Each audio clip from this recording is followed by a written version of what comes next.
అని అంటే అమ్మో మా భావ ప్రకటన స్వేచ్ఛనంటే హరించేస్తున్నారట.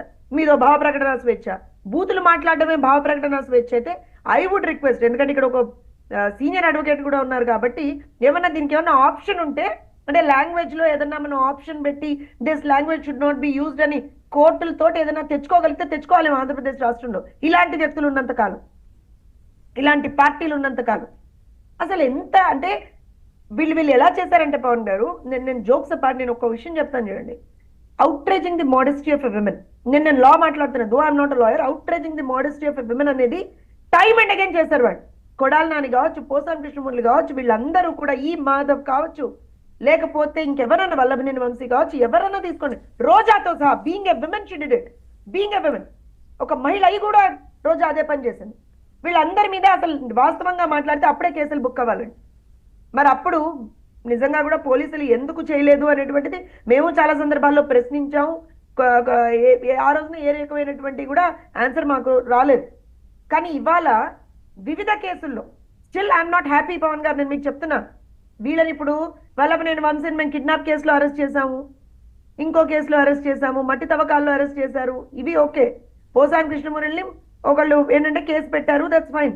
కానీ ఒక ఐ థింక్ ఒక పౌరాలుగా నన్ను అడిగితే మాత్రం వీళ్ళు ఒకవేళ if there is a provision in the law, Umesh గారు చెప్పాలి దాన్ని, if there is a provision in the law, all these people should be booked under outraging the modesty of a woman. వాళ్ళ లాంగ్వేజ్ తోటి I think even you know harassment by language, harassment by using words is also comes under outraging the modesty of a woman. వాళ్ళు చేశారు, నీ అమ్మ మొగుడు అని మాట్లాడాడు ఒక్కొక్కడు.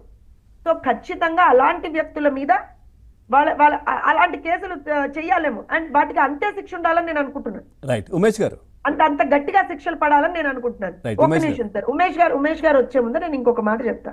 మీరు ఆ పక్కన ఇంకో విజువల్ వేశారు, ఒకటి తీసేయండి సార్ అంటే ఇంకోటి వేశారు. మరి ఏదన్నా ఒకటి వేయాలి కదా, వాళ్ళు కనబడాలి కదా. నేనేం మాట్లాడట్లేదు. ఆంధ్రప్రదేశ్ ప్రజలు వాళ్ళని మర్చిపోతామంటే మేము చూపిస్తామంటారేంటండి మీరు వాళ్ళు. పవన్ గారు అక్కడ కూర్చోబెట్టారు ఒక వ్యక్తిని, ఆ మిగతా వాళ్ళందరూ కొంతమంది కూర్చున్నారు, ఒక 5-10 మంది కూర్చున్నారు, మిగతా వాళ్ళందరూ నిలబడి థ్యాంక్ యూ తీస్తారు, ఏమంటారు అంటే చేతులు కట్టుకు నిల్చుకున్నారు. ఏంటండి ఆ వ్యక్తి ఏం మాట్లాడతాడండి? రాష్ట్రానికి ఎక్స్ సీఎం, మాజీ ముఖ్యమంత్రి, ఇప్పుడు ఒక కాన్స్టిట్యున్సీకి ఎమ్మెల్యే, నాకు ప్రతిపక్ష హోదా ఇస్తే కానీ నేను అసెంబ్లీకి రానంటాడు. నేను రాకపోతే నాతో పాటు ఎలక్ట్ అయిన వాళ్ళని కూడా నేను పంపించనంటాడు. ఇది ఎలా ఉంటుంది తెలుసా? తను చెడ్డ కోతి వనమంతా చెడిచిందిట.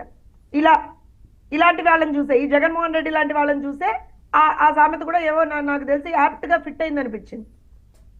అసలు మీరు ఎలక్ట్ అయింది అసెంబ్లీకి దేనికి? మీ నియోజకవర్గ సమస్యల గురించి మాట్లాడారు.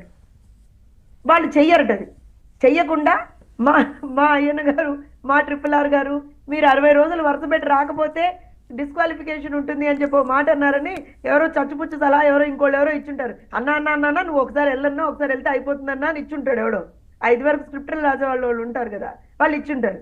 వెళ్ళాట. ఇప్పుడు అక్కడ కూడా ప్రాబ్లం ఏంటి? ఆ వెళ్ళిన రోజు నాకు తెలియదు, లీగాలిటీ ఉమేష్ గారు మాట్లాడాలి మళ్ళీ, బట్ ఆ వెళ్ళిన రోజు కూడా